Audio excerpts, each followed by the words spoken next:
Hello friends, எல்லாருக்கும் வணக்கம். லேட்டஸ்ட்டாக வந்திருக்கிற யூஸ்ஃபுல்லான அப்டேட் எல்லாம் தெரிஞ்சுக்கிறதுக்கு மறக்காமல் நம்ம சேனலை சப்ஸ்கிரைப் பண்ணி வச்சுக்கோங்க. இந்த வீடியோவில் மின்சார வாரியத்திலேருந்து ஒரு அப்டேட் ஒன்று வந்திருக்கு. இந்த அப்டேட்டுங்கிறது மத்திய அரசோட உத்தரவின் பேரில் இந்த அப்டேட் வந்திருக்கு. இந்த அப்டேட் யாருக்கு வந்திருக்கு, எதனால் வந்திருக்கு, இதோட பெனிஃபிட்ஸ் என்னென்னங்கிறத வீடியோவில் பார்த்துடலாம். இதை முழுமையாக தெரிஞ்சுக்கிறதுக்கு வீடியோ ஸ்கிப் பண்ணாமல் முழுசாக பாருங்கள். இந்த அப்டேட் ஃபஸ்ட்டு யாருக்கு வந்திருக்குன்னு பார்த்துடலாம். அதாவது இந்த அப்டேட்டுங்கிறது விவசாயிகள் சம்மந்தப்பட்ட ஒரு முக்கியமான அப்டேட் தான். விவசாயம் பண்ணுறவங்களுக்கு இந்த இலவச மின்சாரங்கிறது பல காலமாக கொடுத்துக்கிட்டு வந்துட்டுருக்காங்க. தமிழ்நாட்டை பொறுத்த வரைக்கும் இந்த இலவச மின்சாரங்கள் பயன்படுத்துகிற இடங்கள் எல்லாம் 2018 இந்த மீட்டருங்கிறது பொறுத்திக்கிட்டு இருக்காங்க. விவசாயிகளுக்கு கொடுக்கப்படுற அந்த மின்சாரங்கிறது இலவசங்கிறதுனால அதோட ரீடிங்கை யாரும் இது வரைக்கும் கணக்கிடுறதில்ல. மீட்ரு இருந்தாலுமே விவசாயிகளுக்கு கொடுக்கப்படுற இந்த இலவச மின்சாரங்கிறது ஒரு நாளைக்கு 18 மணி நேரங்கிறத நீங்கள் பயன்படுத்திக்க முடியும். வீடு, கடை, விவசாயம் இப்படி எல்லாத்துக்குமே இந்த ஒரே வழித்தடத்தில் தான் இந்த மின்சாரங்கிறத கொடுத்துக்கிட்டு வர்றாங்க.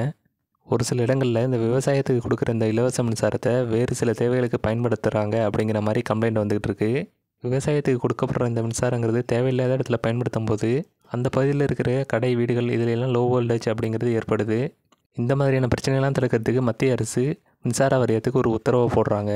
அது என்னென்னு பார்த்தோம்னா, விவசாயத்துக்கு இந்த விவசாயிகள் இலவச மின்சாரத்தை எவ்வளோ நேரம் பயன்படுத்துகிறாங்க அப்படிங்கிறத தெரிஞ்சுக்க இலவச மின்சாரங்கள் பயன்படுத்துகிற எல்லா இடத்துலையும் இந்த ஸ்மார்ட் மீட்டருங்கிறத பொருத்தணும் அப்படிங்கிற மாதிரி கண்டிப்பாக சொல்லியிருக்காங்க. அது மட்டும் இல்லாமல் மீட்டர் பொருத்தாமல் இலவச மின்சாரமாக இருந்தாலும் அந்த இடத்துக்கு மின்சார இணைப்பு கொடுக்கக்கூடாது அப்படிங்கிற மாதிரி குறிப்பிட்டு சொல்லியிருக்காங்க.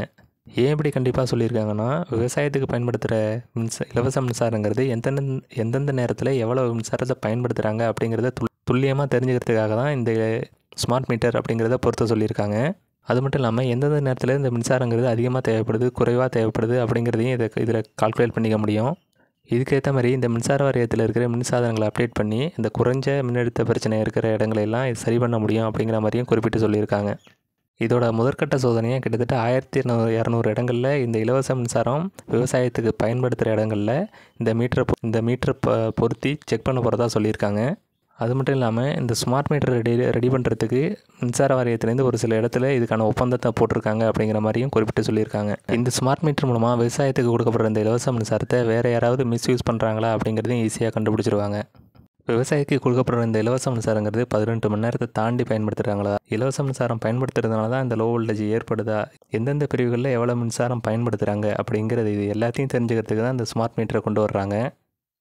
ஏற்கனவே இந்த விவசாயத்துக்கான இலவச மின்சாரங்கிறது 18 மணி நேரம் தான் கொடுத்துக்கிட்டு இருக்காங்க. ஒருவேளை இது மாதிரியான ஸ்மார்ட் மீட்டர் பொறுத்துறது விவசாயிகளோட எதிர்காலத்தை பாதிக்கும் அப்படிங்கிற மாதிரி விவசாயிகளோட சங்கம் குறிப்பிட்டு சொல்லியிருக்காங்க.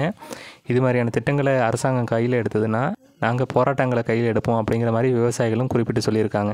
விவசாயிகளுக்கு கொடுக்குற இந்த இலவச மின்சார திட்டத்தை கணக்கிடுறதுங்கிறது விவசாயிகளுக்கு சாதகமாக இருக்குமா, பாதகமாக இருக்குமா அப்படிங்கிறத கமெண்டில் சொல்லுங்கள். ஸோ இந்த தகவல் உங்களுக்கு பயனுள்ள தகவலாக இருந்திருக்கும். இது மாதிரியான லேட்டஸ்ட்டான அப்டேட்லாம் தெரிஞ்சுக்கிறதுக்கு நம்ம சேனலை சப்ஸ்கிரைப் பண்ணிவிட்டு பெல் ஐக்கானையும் தொட்டு வச்சுங்க. அப்போ தான் நம்ம போடுற அப்டேட்லாம் உங்களுக்கு உடனுக்குடன் கிடைக்கும்.